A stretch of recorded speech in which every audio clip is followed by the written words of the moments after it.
everyone, and welcome back to your daily government in a financial news update. In today's video, we will be going over the bonus stimulus checks being sent out to some Americans before Christmas, along with some other relief payments also going out over the next few months. Other than that, we also go over some updates on the midterm elections, and finally, we also discuss some updates in the stock market in Bitcoin. Starting today's video with a quick update on the midterm elections, that the Democrats have officially maintained control of the Senate after Catherine Cortez Masto was declared the winner in her race against Adam Laschet. This means that even if Herschel Walker defeats Raphael Warnock in the Georgia runoff next month, Democrats will still hold the slim majority, with Kamala Harris, of course, being the tiebreaker. Considering everything that's gone wrong for the Democratic Party over the last 2 years, led by 40-year high inflation, and workers seeing real wage decreases for 19 months in a row, they have to be absolutely thrilled to maintain control of the upper chamber. Republicans, on the other hand, aren't so pleased. Meanwhile, over in the House, things aren't really going that much better for Republicans either. And although they look like they will have a slim majority, once California finally concept their votes on whether that's going to be in the next 10 years or perhaps 100 years, they will be picked up much fewer seats than what they were projected to. So Republicans are calling for new leadership other than Kevin McCarthy. Meanwhile, some liberals are actually suggesting that Liz Cheney should be the new Speaker of the House. Now, Cheney was a former Republican before losing her primary to a Trump candidate, mostly due to the fact that she voted to impeach Trump and has also rallied against him on several occasions.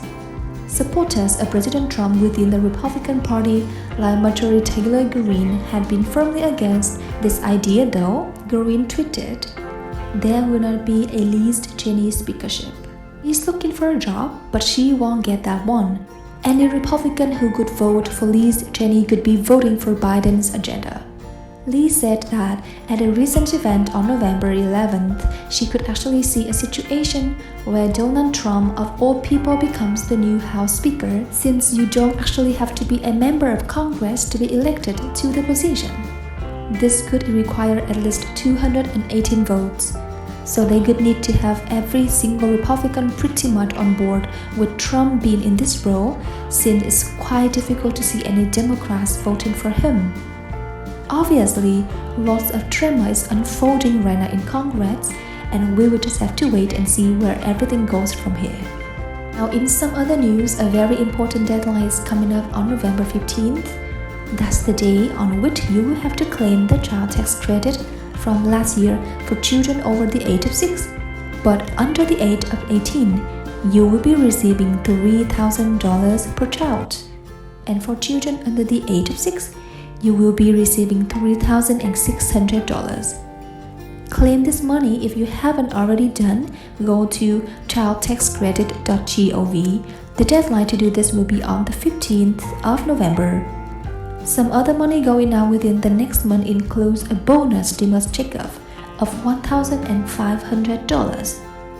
These payments will be going to residents of Arkansas who also happen to be veteran teachers in the Fort Smith public school system. These payments will go out to classroom teachers, interventionists, instructional specialists, special education coordinators, and also adult education teachers. Then, over in California, in a similar fashion to counting up their votes very slowly. Of course, they are still slowly sending out direct payments from the last round of stimulus approval.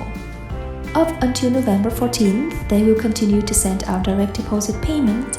These will range anywhere from $200 all the way up to $1,050. This will depend on completely how you file your taxes. Now, those who didn't receive a direct deposit for the similar check sent out last year in California will end up once again receiving a debit card instead.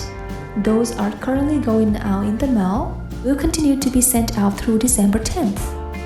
In New Mexico, payments worth up to at least $400 will be going out at the end of November.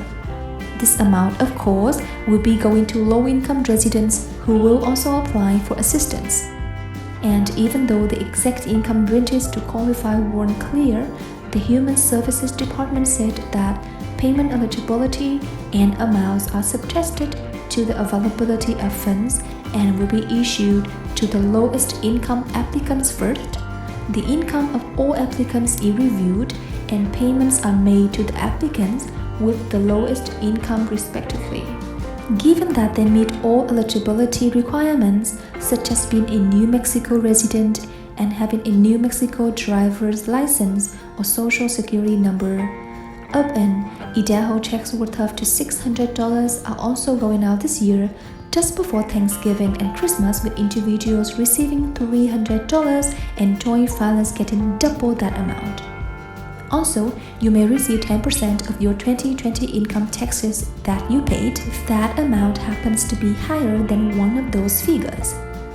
Now, it is currently expected that around 60,000 direct deposits will be going out every single day, and per week, they should be able to send out around 75,000 checks.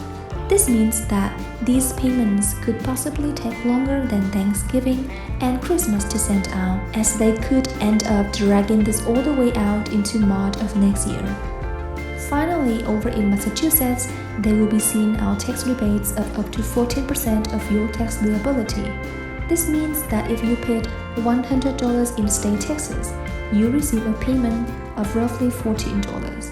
If someone made as much as $250,000 in taxes, they couldn't be receiving a payment of $700, whereas the lowest income earners, on the other hand, pay usually very little on taxes and could also pretty much just be receiving extremely small payments.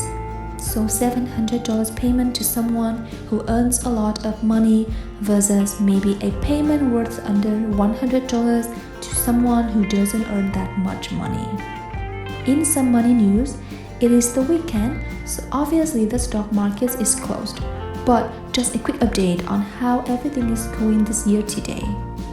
Despite a pretty good rally in both October and November, so far, the S&P 500 is currently down over 16%.